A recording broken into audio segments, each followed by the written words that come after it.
Pemerintah kan sudah resmi menetapkan 3 KEK Ya. baru.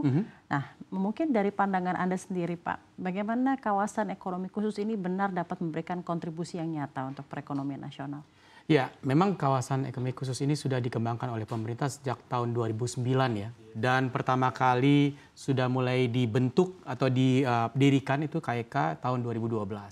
Nah, KEK ini digunakan untuk bagaimana kita fokus pada pengembangan manufacturing dan industri, itu yang pertama.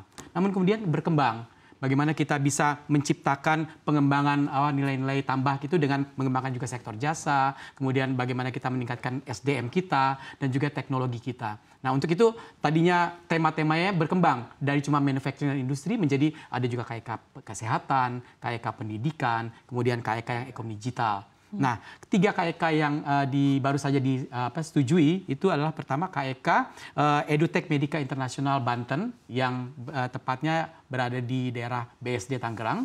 Kemudian yang kedua KEK Pariwisata Kesehatan Internasional itu di Batam. Dan yang ketiga KEK Industri Hijau Bungku di kawasan Morowali. Oke, seperti apa Pak progres sejauh ini untuk ketiga KEK tersebut? Ya, sampai dengan sekarang khususnya untuk yang KEK EduTech Medica Internasional Banten itu sudah ada yang jalan. Misalnya untuk pendidikan itu Monash University sudah ada. Oke. Nah, kemudian juga ada Apple Academy dan juga Coding School Purwadika.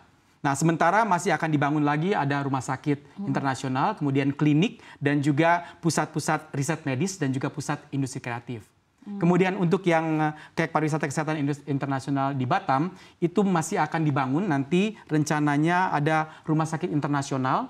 Ini kerjasama antara perusahaan Indonesia, Maya Pada Group dengan Apollo Hospital di India. Dan juga nanti akan kerjasama juga dengan rumah sakit lokal di Batam. Jadi bagaimana meningkatkan kualitas rumah sakit lokal di Batam itu juga merupakan salah satu kerjasama yang dirintis untuk bisa meningkatkan lagi layanan kesehatan di Batam. Kemudian yang ketiga di KEK Industri Hijau Bungku itu juga kita sedang mempersiapkan pembangunan smelter untuk pengolahan nikel. Jadi nikel itu nanti akan diolah jadi memberikan nilai tambah, akan menjadi ferronikel untuk jadi bahan baku stainless steel dan juga bahan baku untuk baterai mobil listrik. Oke, ya. Ada begitu banyak progres dan capaian. Betul. Semoga berjalan dengan lancar ya Pak ya dalam hal ini. Pak Edwin, berapa besar target investasi dari ketiga KEK ini? Jadi secara keseluruhan 3 KEK ini ditargetkan untuk mencapai investasi sebesar 161 triliun rupiah. Oke. Nah, kalau untuk yang KEK EduTech Medica Internasional di Banten itu diharapkan bisa meraih sekitar 18,8 triliun rupiah. Kemudian yang di Batam itu kesehatan dan pariwisata itu 6,9 triliun rupiah. Sementara yang di Bungku di Morowali itu 135 triliun rupiah. Oke, Pak. Baik. Saya mungkin akan elaborasi lagi sedikit ya Pak ya. Mungkin ada yang ingin saya tanyakan juga langsung. KEK EduTech Medica, ada pula KEK Industri Hijau, Betul. ada pula KEK Pariwisata Kesehatan Internasional ya Pak ya. Boleh dielaborasikan saja Pak, masing-masing KEK ini nanti ke depannya akan masuk peruntukannya untuk bagaimana Pak? Apakah sesuai namanya tentunya ya pasti Pak? Ya. Dan Jadi bagaimana memang kira-kira ini juga akan sesuai dengan aktivitas yang ada di dalamnya? Jadi memang sekarang kami berusaha untuk menspesifikasi namanya. Jadi sesuai dengan tema-tema yang sudah disiapkan untuk masing-masing KEK. Nah, kalau untuk KEK EduTech Medica Internasional di Banten, seperti namanya juga ini bergerak di bidang pendidikan, kemudian juga bagaimana kesehatan, riset-riset kesehatan, dan juga nantinya industri kreatif. Ya. Saat ini seperti yang saya sampaikan tadi, sudah ada Monash University sudah beroperasi. Kemudian juga nanti disusul dengan nanti akan didirikan rumah sakit dan juga klinik-klinik yang spesial. Kemudian juga kalau di KEK Pariwisata Kesehatan Internasional Batam ini memang sengaja kita mendirikan rumah sakit internasional untuk menarik ya warga Indonesia yang kebanyakan sekarang kan kalau mencari fasilitas kesehatan ke luar negeri. Nah, bagaimana kita menyediakannya itu di KEK kita sehingga mereka juga akan mencari perawatan kesehatan itu di negara sendiri yang berkualitas tentunya.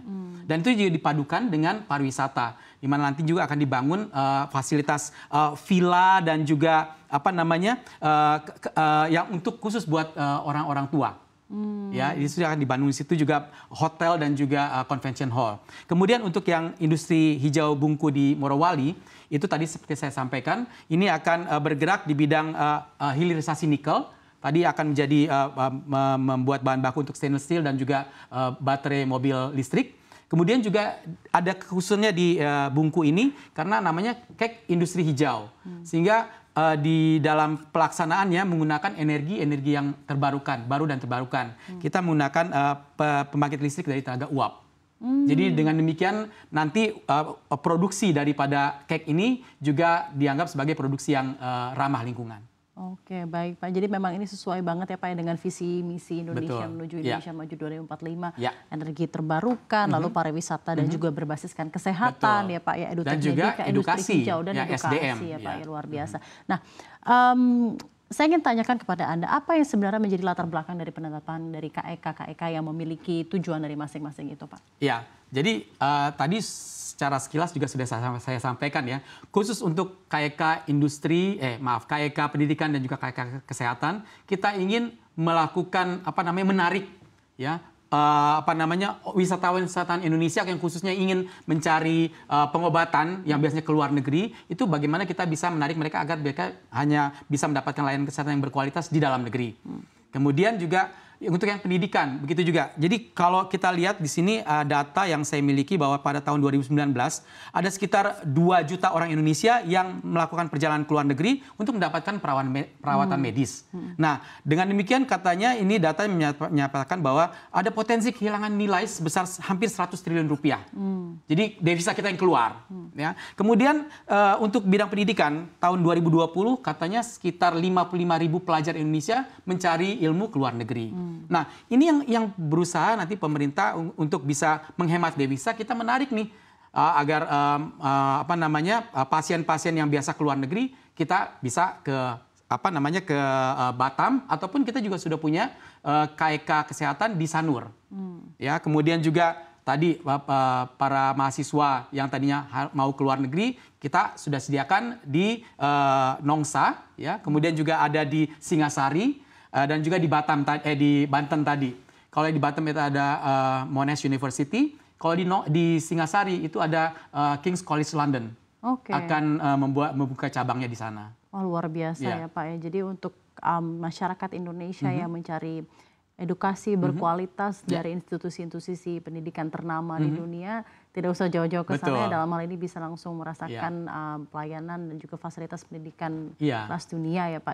Selain itu juga kita dengan demikian kita akan mendorong lagi institusi pendidikan dan kesehatan Indonesia untuk bisa meningkatkan kualitasnya ya, karena akan bersaing dengan mereka yang datang dari luar negeri.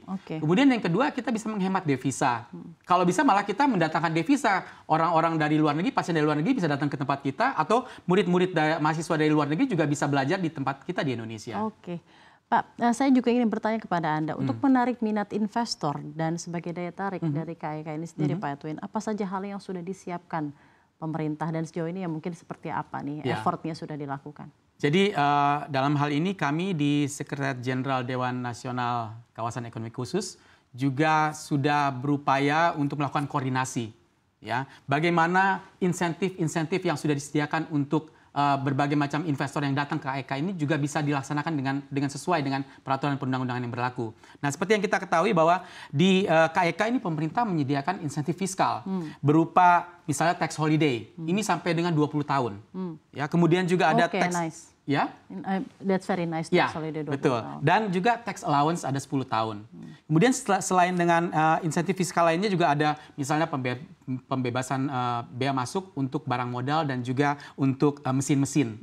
Kemudian juga PPN juga tidak dipungut. Lalu ada penangguhan bea masuk khusus untuk bahan baku yang akan dipakai di KEK. Kemudian juga pemerintah daerah juga kami dorong untuk bisa memberikan tax waiver. Jadi tidak usah bayar pajak daerah, itu bisa sampai 50-100%. Nah, itu dari segi fiskal. Kemudian dari segi non-fiskalnya, pemerintah juga menyediakan fasilitas-fasilitas kemudahan perizinan, kemudian juga kemudahan untuk pendirian, misalnya izin pendirian bangunan, kemudian izin-izin buat tenaga kerja, kemudian juga layanan keimigrasian, dan juga pemerintah menyediakan juga infrastruktur dan juga hal-hal yang dibutuhkan oleh investor di KEK itu. Kalau apa yang kami bisa lakukan, kami akan sediakan.